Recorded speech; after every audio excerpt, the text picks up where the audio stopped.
Time to hate myself a little bit. Black Myth Wukong. But I'm going to only try to beat the game using the starting armor and the starting staff. As long as I keep the same armor and keep the staff, we're good. So let's start this. I'm already a failure. This is Wukong's fault. Right now I'm not the destined one, and you have to use Wukong's armor and staff in the intro of the game. But unfortunately after Wukong gets bodied, we can actually start this challenge run. Chapter 1 goes typical as normal, because the game knows you're gonna have the starting gear already, so nothing is really new here. I beat the bull guard on my first try, and when it came to our next boss, I did die twice.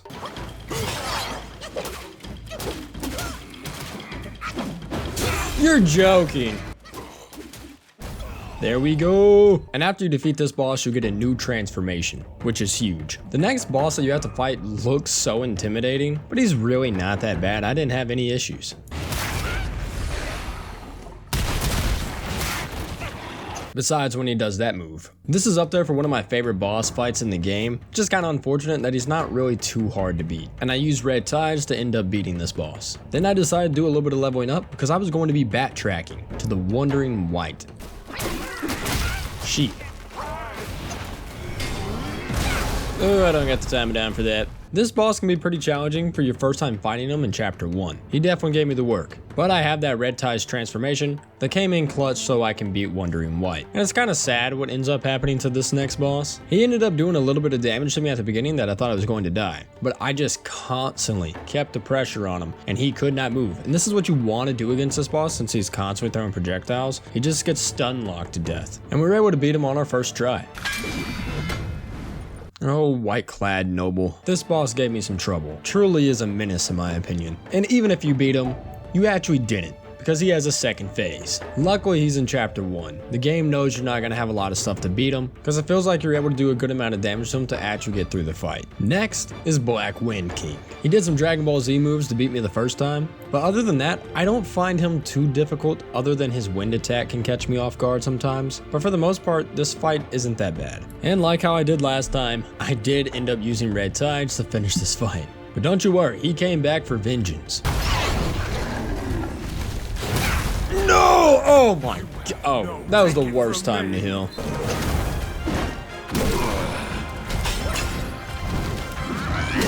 Oh, we're doing some damage.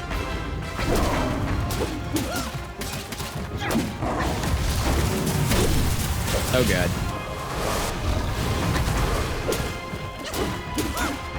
Red ties, save me. Yeah! That actually wasn't so bad. With this bear down, chapter 1 is complete. Now that I'm in chapter 2, I know things are going to get a little bit more difficult. The first instance of this is when it comes to the stone vanguard. I didn't feel like I was having too much trouble, it just felt like I wasn't doing a lot of damage to him. This could just be a boss design choice, and just because he's a rock, he doesn't take that much damage, but nonetheless, I was consistent enough to get the job done. My next victim was going to be the second rat prince. These rats are a joke, and there's no way in hell that I'm gonna...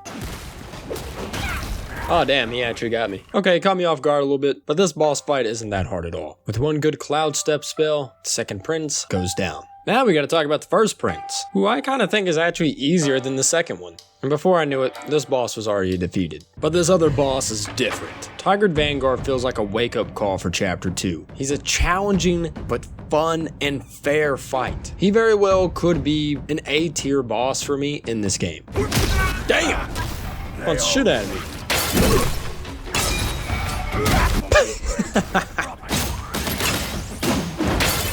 Oh, what a counter. I definitely got bullied by the Tiger Vanguard. However, he was such a fun fight to actually learn.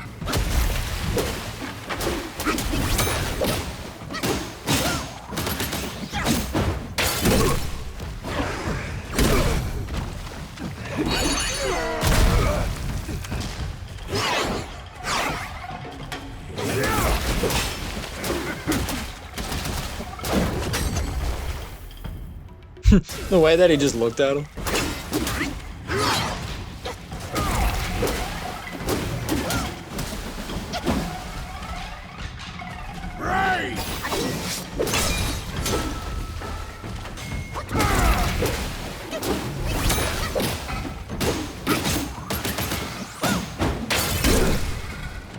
Work with your rubbish trick.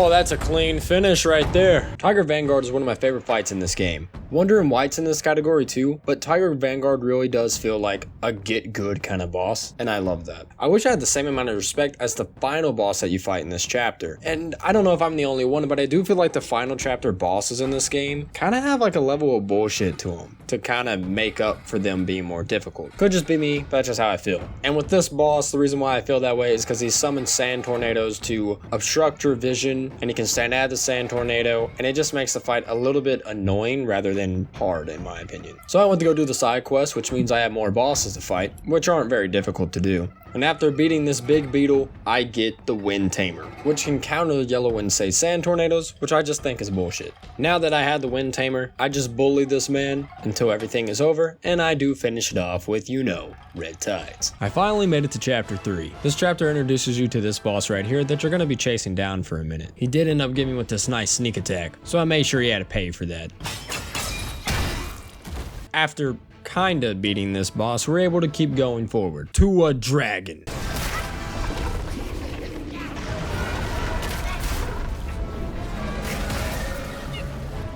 Somehow I'm still alive, but the bullying starts. This fight is so epic and amazing, and even though I'm getting murdered right now, you can't help to say that this is beautiful, so I'll die happily.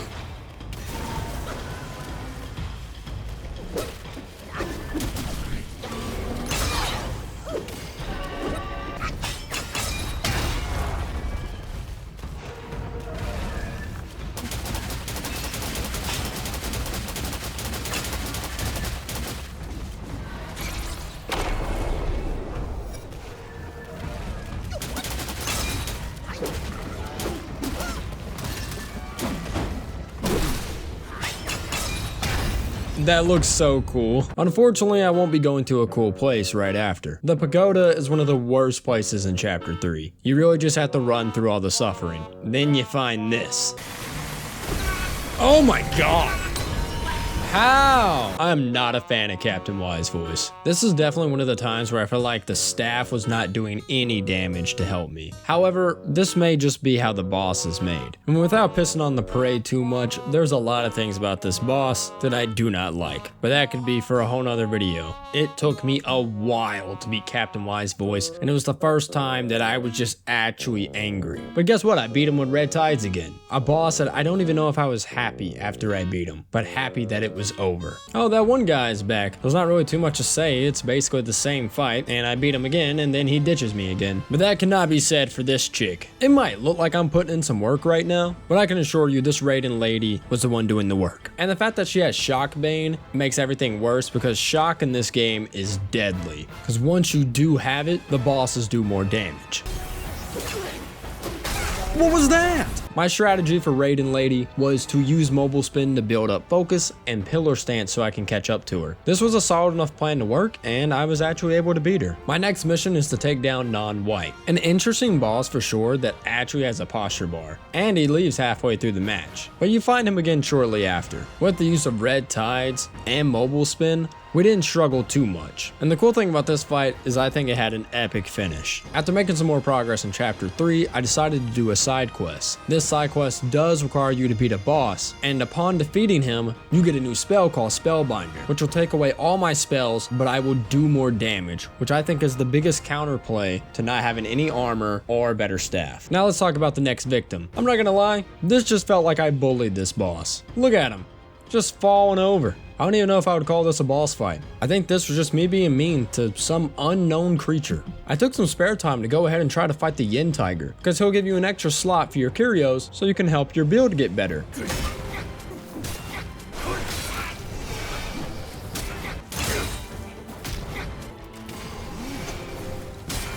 On second thought, I probably don't need it that bad. However, the next side quest I did was to get a new transformation, Ashen Slumber. Great transformation for fire damage. Now I can begin to fight the final boss of chapter 3, Yellowbrow. Yellowbrow's first phase is not that bad, even though I almost died right here, but it's more the other bullshit you have to deal with later. And you know it's gonna be some shit when after you beat the boss in his first phase, this happens. And then we have to fight that same guy that we fought at the very beginning, but this time they gave him some buffs. I almost beat him on my first try, and he got me right at the end. I think this boss can be somewhat of a challenge, but what made this fight the most difficult for me is trying to fight him and his clones. But I kept up with the pressure, and I finally beat him. But now we have to go back to Yellowbrow. Yellowbrow is actually one of my least favorite boss fights in this game. Even though I almost beat him on my first go, I still don't like this boss. But this time, he wasn't as bad as he usually was.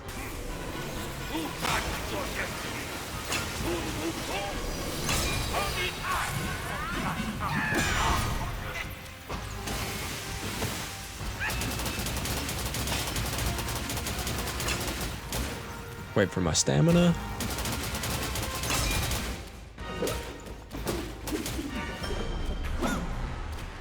To perceive me through sight and sound together. Well, that was pretty good damage. And time for the bullshit. And time for it again.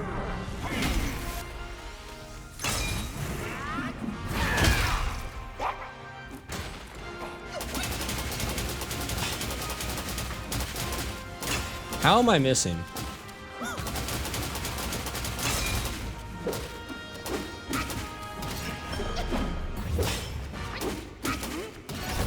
Wow.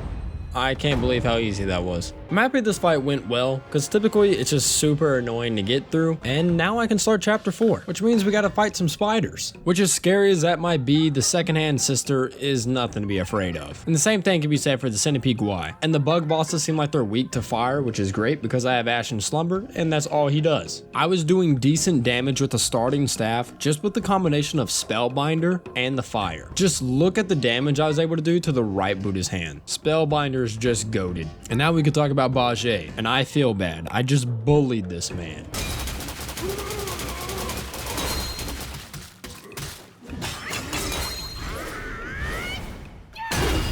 Damn, this is messed up.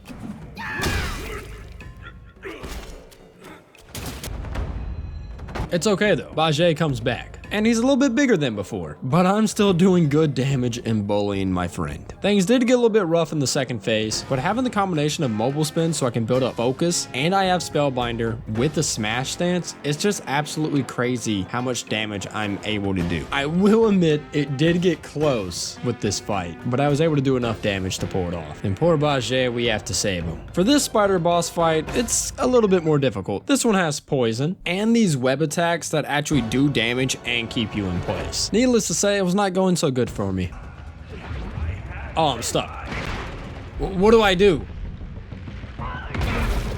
What was I supposed to do there? Well, I found out what I should have did is not look at this spider when it does this attack, and you won't be in that situation. This spider boss fight can definitely be something serious, but I did my best to keep attacking her as much as possible and hitting her with charged heavies. And that was enough to save Bajie. After this fight, I did do the side quest and get into the secret area where I can meet pain and suffering.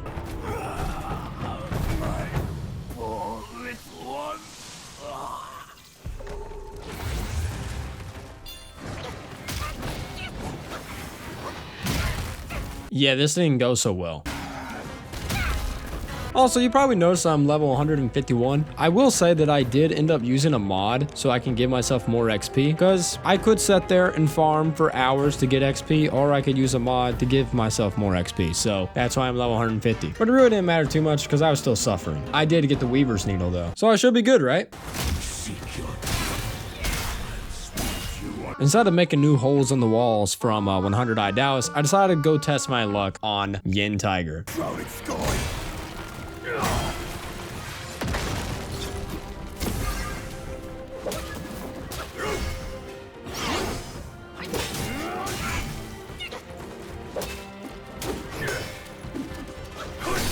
Dang! Can't believe that didn't kill me.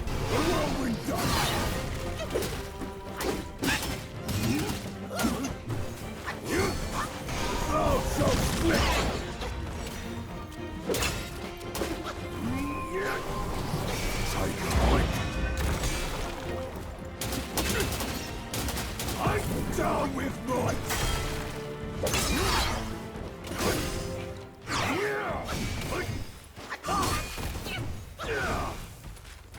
The guile shall see.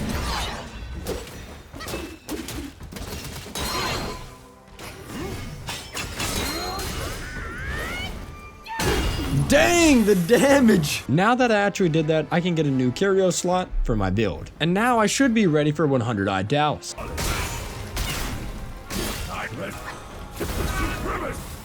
What?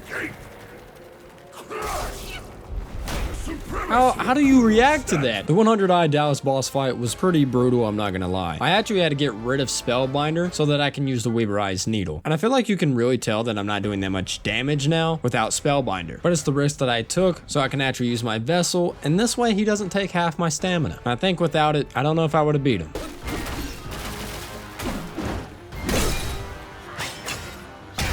I can't believe that didn't kill. Oh my god, come on. I swear if I die right now. Thank God, dude. Oh, that was terrible, man. Chapter 5 begins. To be honest, this was probably one of the easiest chapters for me. I'm fighting a cart right now. It doesn't really move. I just spam mobile spin and hit it with smash attacks, then it gets stunned, and it's already not moving. And then we have the Father of Stones. This guy literally just falls over and lets me hit him. It's not really much of a boss fight. Then I have to fight another cart. I'm in a more narrow area, but it still wasn't that difficult. But then we get into this fight, which isn't difficult, but it's actually fun, and it's a really good gimmick fight in my opinion. Quick and fire and fast as wind is not a hard fight by any means, but it's definitely a fight that is just different and interesting. And after this fight's over, we get into another interesting fight, Misty Cloud and Cloudy Mist, which is like a duo fight where they kind of tag in and tag out. I don't really find this fight too difficult because Misty Cloud kind of stays stunned for a while and you can just do a lot of damage to him, and I was able to do this on my first try. But that couldn't be said for this fight here. The first phase is not that big of a deal. It's this little fish and a move I did not know how to dodge.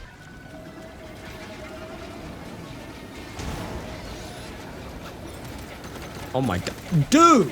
That does so much damage. This move was like the only reason why I kept losing in this fight. And then I figured out you could just do this.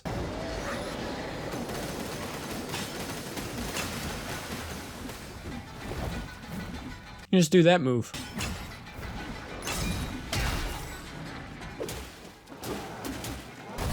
All right, there we go. Yeah, once I got that move, man, I knew it was over. Oh, look, another cart. This one can actually move. I hate to break your heart if you're cheering for the carts to win this one, but it's a cart. Next is the final boss of Chapter 5. First phase of this boss fight is Red Boy. This fight was a struggle for me because of how much fire is going on in this fight. But I decided to keep the pressure on him, even while I was on fire. And it was enough to beat him. But Red Boy wasn't the big problem. It was Yakusha King. All right, boys, let's do it.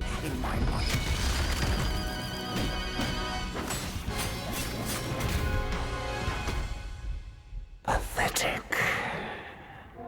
How pathetic you are. How dare you? It was clear I was going to need a strategy, and it's stupid, but it works. So instead of actually fighting them the way you're probably supposed to, we're gonna do the hit and run technique. Yes, this is a strategy. I just run around, charge up my heavy attack, smack them, and run away. If you're struggling against this boss, try this.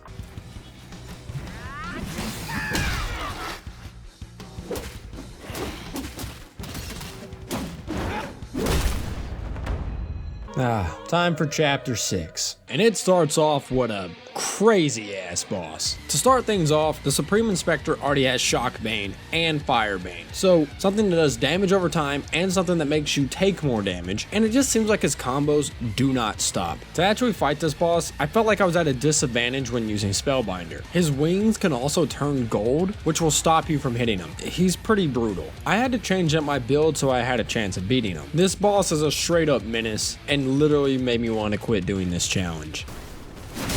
Dude, I think even the game was trying to tell me to take a break. A couple days later, I decided to come back and fight him again. I learned that I just have to be patient with him and let him finish his 20-hit combo. It took me a while to learn how to fight this boss, but I definitely was making progress. And I almost did choke at the end. But with help of the fan and just being solely aggressive at the end, finally was able to beat him, and I couldn't be happier. Now it's time to go fight the ancestral spirit. Oh, my bad. Cloud treading deer. You cannot tell me that this boss did not take any inspiration from Elden Ring. Maybe that's the reason why I struggled on this boss. I really didn't know how to deal with the freezing attacks that he would do, and on top of that, this boss did a lot of damage. I tried my best just to use mobile spin and pillar stance to keep staggering the boss, and staying away from those little ice tornadoes. Once I did enough damage, we got into the second phase, which I actually find way easier than the first phase, because he kind of turns into all this blood and he does poison damage, but I actually don't think poison damage is that bad in this game. And with one baby headbutt, this boss was finished. Going into the next boss fight, I do have to mention my first L, and it comes from this bastard. As you progress through chapter 6, you will start getting Wukong's armor. The game automatically equips the armor onto you. So when I was fighting the gold armored rhino, I forgot to unequip Wukong's armor. I'm gonna have to take an L for that one. As for the fight itself, it's basically another gimmick fight. You do heavy attacks to the horn of the gold armor rhino, and then you basically do your normal damage. You keep repeating this process until he's dead. And we have another gimmick boss fight, which doesn't even feel like a boss fight at all, where you rip these little antennas off this bug. And this gives me my second L, because for some reason, you cannot unequip headgear in Black Myth Wukong. It's just, you can hide headgear by going into your settings, and you won't see it here, but I'm technically still wearing that mask. So that's my second L. Now let's talk about this mantis. His first phase is not that big of a deal, but when he starts looking like this, it's a problem.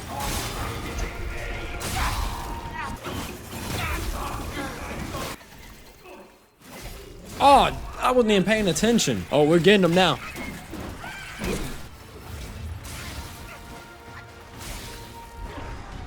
Whoa!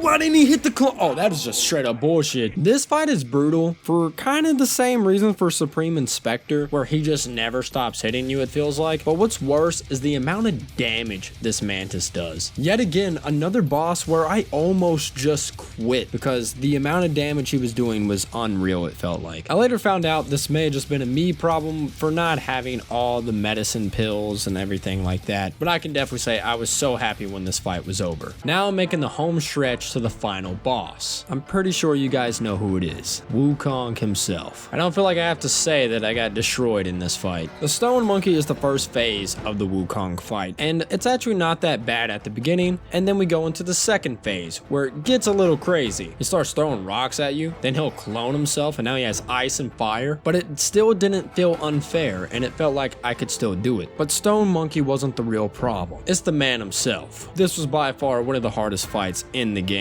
but for the right reasons. I died countless times trying to beat this boss. There's probably like 6 videos of me going after him, but I have a strategy, and you already know what it is. Oh, I hate that move.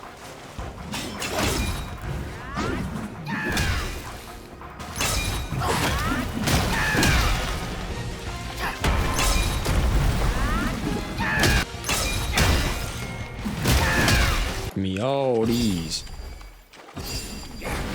How dare you? I don't care, I'm still taking this.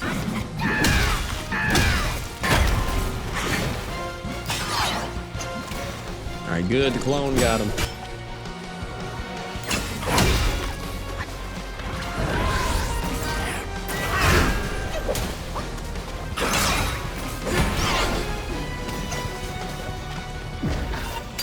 No.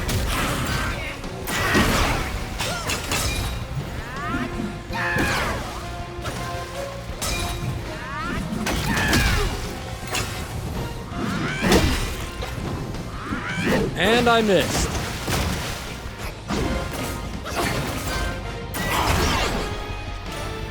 That could have been really bad.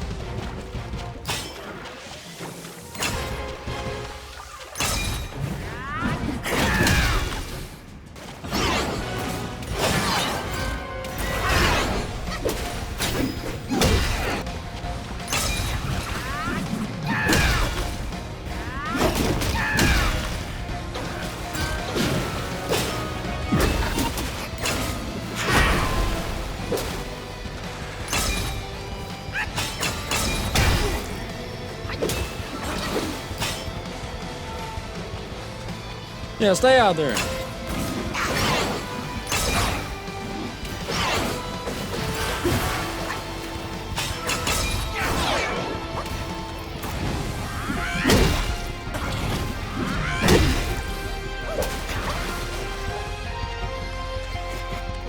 Oh, don't worry, I'm coming over there. Just keep looking at me like you're the shit.